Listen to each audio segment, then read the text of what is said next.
Welcome to this leadership moment. I'm David Rideout from nexus2020.org.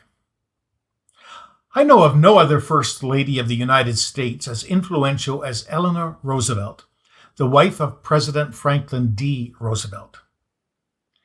Eleanor grew up in a wealthy family that attached great value to community service.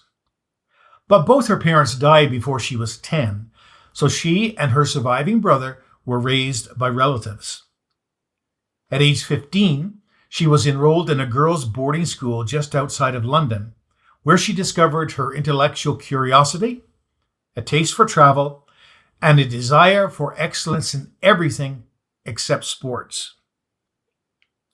Soon after her return to New York, Franklin Roosevelt, a distant cousin, began to court her, and they were married in 1905. His taste for fun contrasted with Eleanor's own seriousness.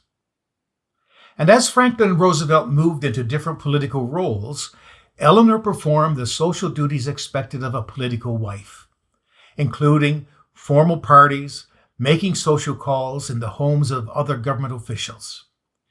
And for the most part, she found these to be tedious tasks. With the entry of the United States into World War I in 1917, Eleanor was delighted to resume the volunteer work that she loved, visiting wounded soldiers, helping the Relief Society, and working in a Red Cross canteen.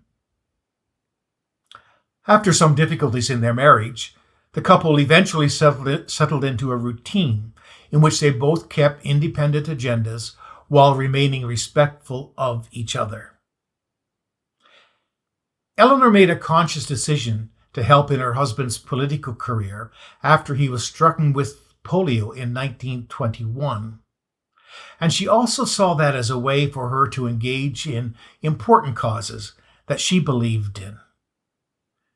During her 12 years as First Lady, her advocacy of liberal causes made her nearly as controversial a figure as her husband. Eleanor instituted regular White House press conferences for women correspondents, and wire services were forced to hire women. In deference to the president's infirmity, she helped serve as his eyes and ears throughout the nation, embarking on extensive tours and reporting to him on conditions and public opinion. These unusual excursions were the butt of some criticism, but many people responded warmly to her genuine interest in their welfare. A tireless traveler, Eleanor circled the globe several times, visiting scores of countries and meeting with many of the world's leaders. In 1936, she began to write a daily newspaper column and became a sought-after speaker. This provided her a platform to focus on child welfare, housing reforms, and equal rights for women and racial minorities. In 1939, when a black opera singer was not allowed to perform in Constitution Hall, Eleanor resigned her membership there and arranged to hold the concert at the nearby Lincoln Memorial.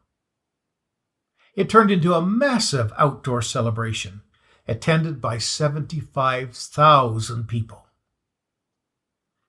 Following her husband's death in 1945, she was appointed a delegate to the United Nations, where she played a major role in drafting and adopting the Universal Declaration of Human Rights.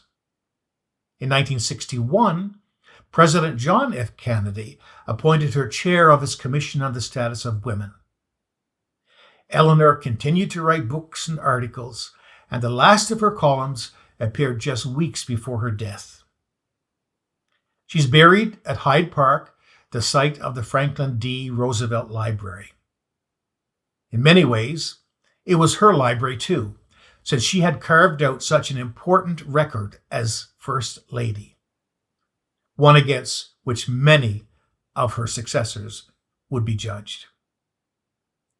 During her lifetime, Eleanor Roosevelt demonstrated enormous respect for all people, and she considered it foundational to all of her work.